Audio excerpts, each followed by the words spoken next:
Today we are testing out the READYWELDER. I am going to repair the jack on the front of my auction trailer I got back in February of 2024.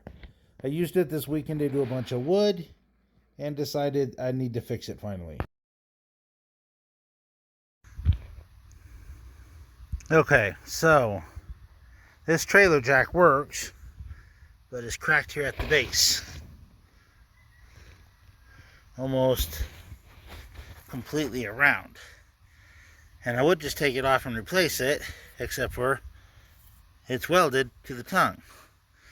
So I'm going to take a come along, which is a winch, hand winch, from the bottom here to this trailer, or from the top here to maybe here, pull it straight, and I'm going to weld it with battery power. Stay tuned. Alright, the kit comes with that cable to go from negative to positive to create your 24. You can hook your positive, negative, anyways, that's how you hook it up to the battery. And then it plugs in here. And it comes with two wires, both, that's 035, that's 035, both gas shielded, or not gas shielded, self-shielding fluxless cord. It can run gas, that's what that's for, and that's for. Has its tip in it. Yep, so we are going to get that started. I'm going to feed the wire through and get it ready to run, and then I'll be right back with you. Alright, so wing nut holds this back cover off. You feed the wire through here, goes over that little notch there, goes through that little notch there, under the feed rolls here, and then through tip. You also can adjust it for either aluminum wire, steel, or extra stiff to get the maximum tension on the wire to help it feed. Or in case of aluminum, you don't want a whole lot because you'll squish it and it won't go through the tube or the feeding tip. Okay, so from negative to positive, a little jumper wire. So right here we'll have 24 volts.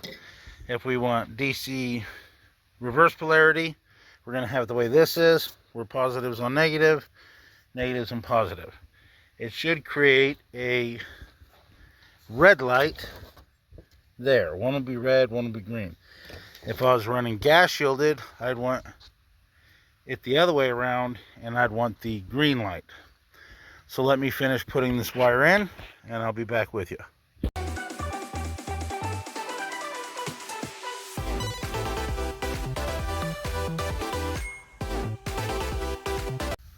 Wire comes up here, around there, through there, through the feeding rolls, and into the tip. Alright, as you can see, we have the red LED on, indicating reverse polarity. I'll put these tips and stuff back on. I like to feed it with it off.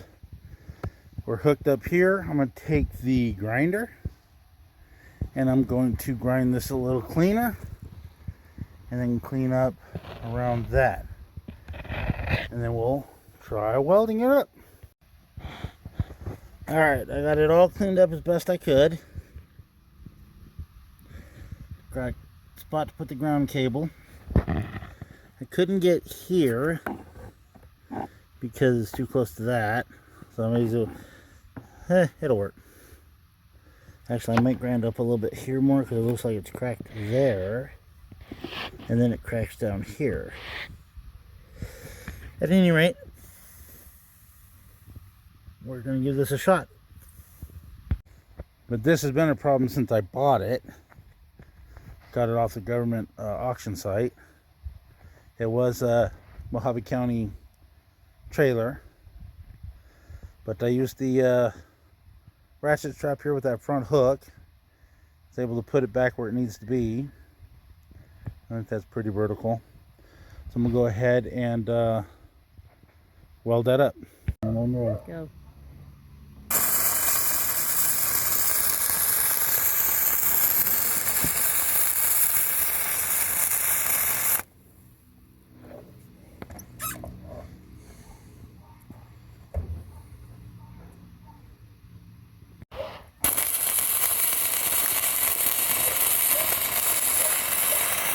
Like your feet.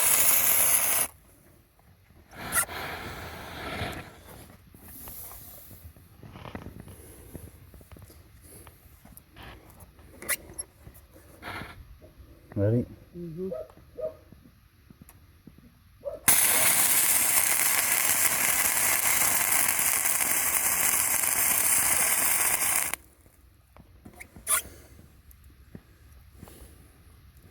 Switch sides.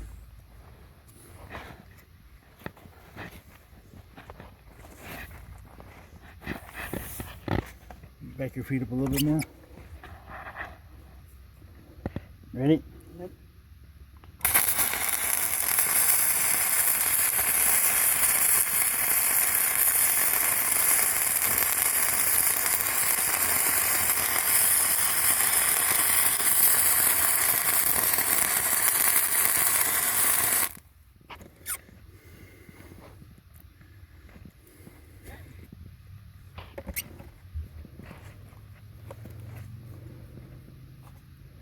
Ready? Mm-hmm.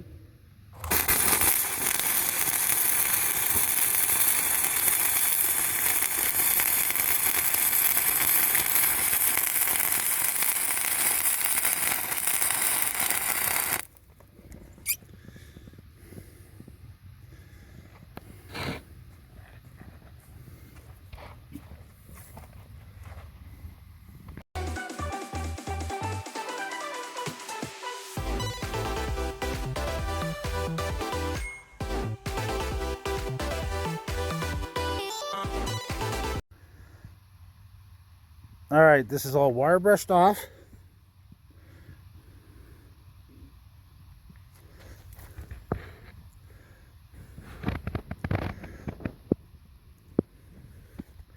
I will, because I'm whatever. I'm gonna take the grinder and get rid of some of these beads. But that's your flux cord wire for you. It's not as clean as gas. I do have a little wormhole there and a little wormhole there. But if you look at how I cleaned it, didn't clean it all that well. But this will hold the jack up, and I would call this a successful trail repair. So I'm gonna take it into the garage. You see it's hooked up to old Gomer here.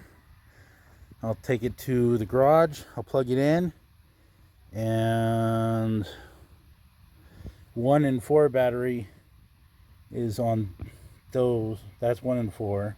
That's what I'm using. We'll see what percentage of the battery we use to do this welding is. When I plug it in, it'll show how much it needs to charge. I welded around, I'd say, a 2-inch diameter here. I did a little bit of pre-testing just to set up the wire speed on that little piece of steel. And yeah, I'm happy with that.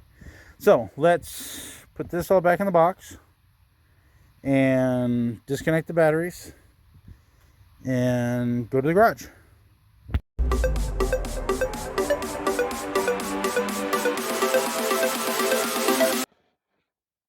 All right, we have made it back to the shop. We are going to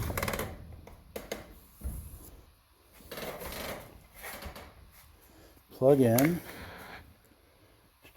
the batteries and see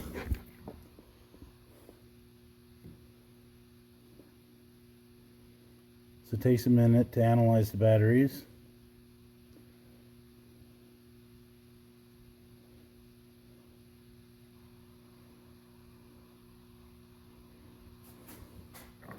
Like I said, 1 and 4 are these 2 batteries.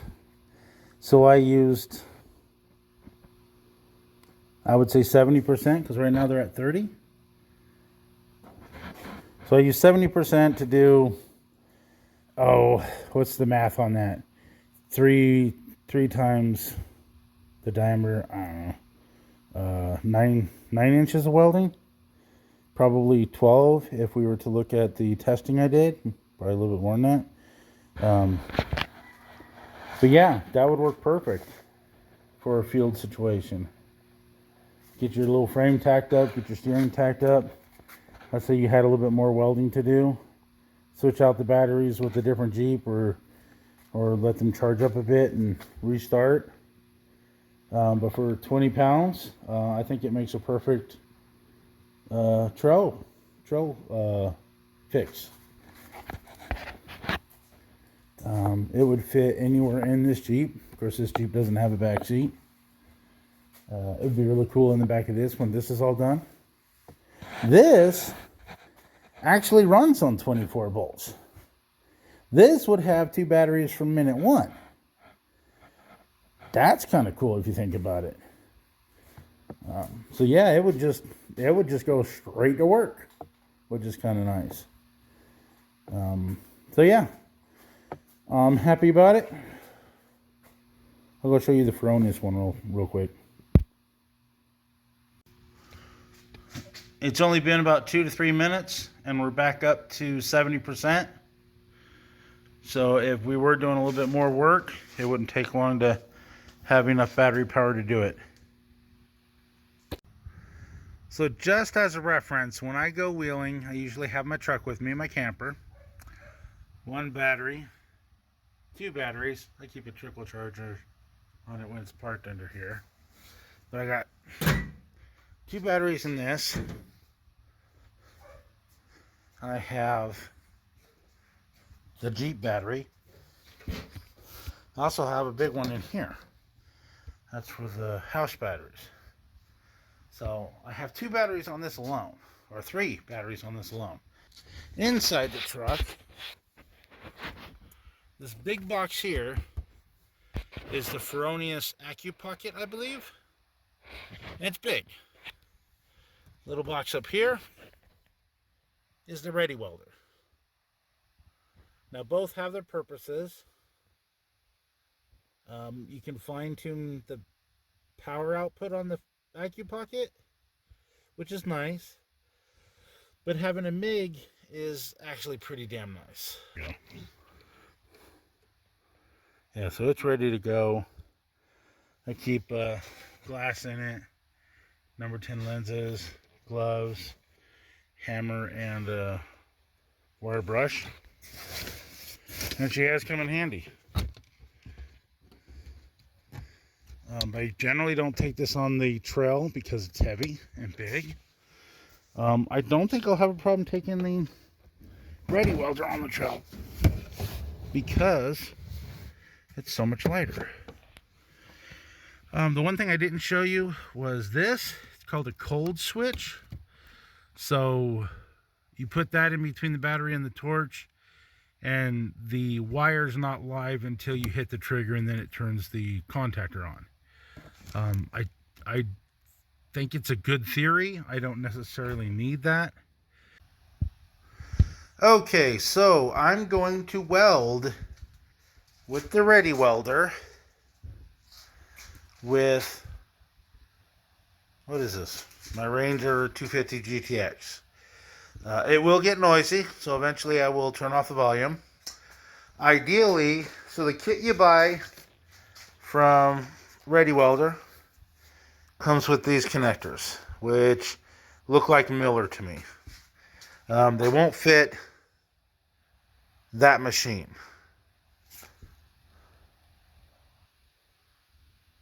Yeah, because I'm using that type.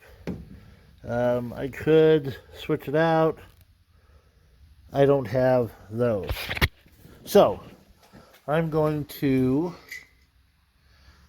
do some janky shit and make it work.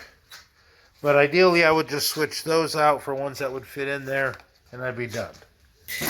This is the 24-volt power supply that'll plug into the READYWELDER to give the wire feeding, the solenoid for the gas. If I was going to use gas, which I actually have right here, if I was going to use gas, it would turn that solenoid on. So you don't necessarily need gas because I got flux cord wire. But what's really cool is I could use this for aluminum welding. Because this is an AC/DC, and aluminum likes to weld on AC better than DC. You can do it on DC, blah, blah, blah, blah, blah, it works, yada, yada, yada. You'll have somebody that argue. At any rate, this would do AC aluminum very well, because you don't have to push the aluminum through a whole long tube, or through the long, through the long tube spring liner. It just right there, it's what, 6 inches, 8 inches long. So this would be easier to weld aluminum on. I'm going to stop talking, and I'm going to hook this up somehow, and I will get back to you. As I mentioned, I'd rather have the correct connectors that'll go right into my welder. I don't. So we are doing some janky shit here. I got the ground clamp on there. I got the electrode. It's got a piece of it.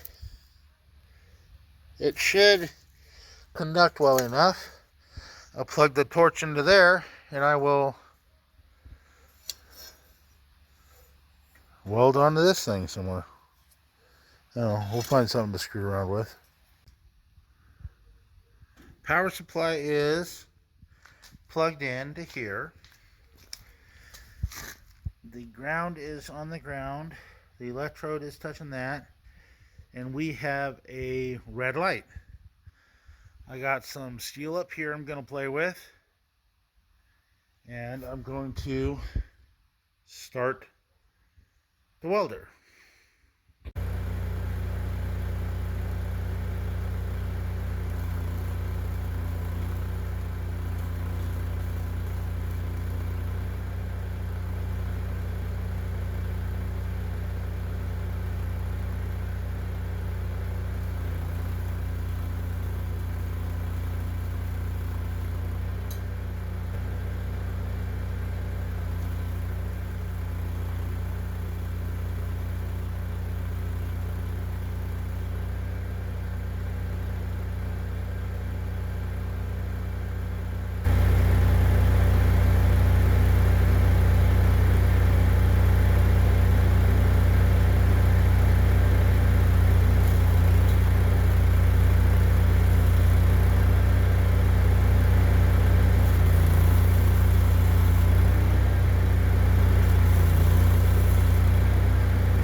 So this is where that cold switch would have came in handy.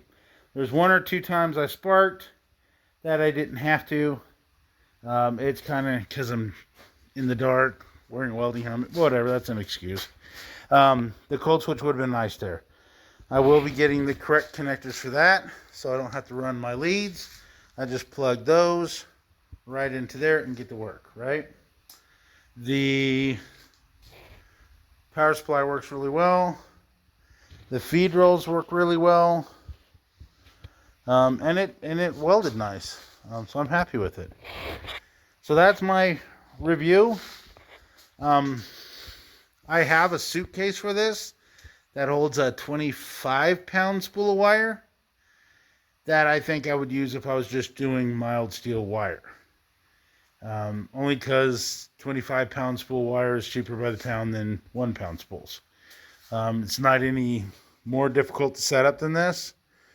One thing I did notice about this uses standard Tweeco accessories, which is nice. I can just go to any welding store and buy the diffuser or whatever else I need from Tweeco. I imagine READYWELDER, which is now part of Broco, which has a long history of underwater welding and exothermic cutting and tactical products. They're a really cool company. So long story short, love it. It will be in the truck when I go camping and when I go wheeling. But I'm rambling. So I'm going to put the rest of this thing back together. Or not put it back together, but put it back and call it done.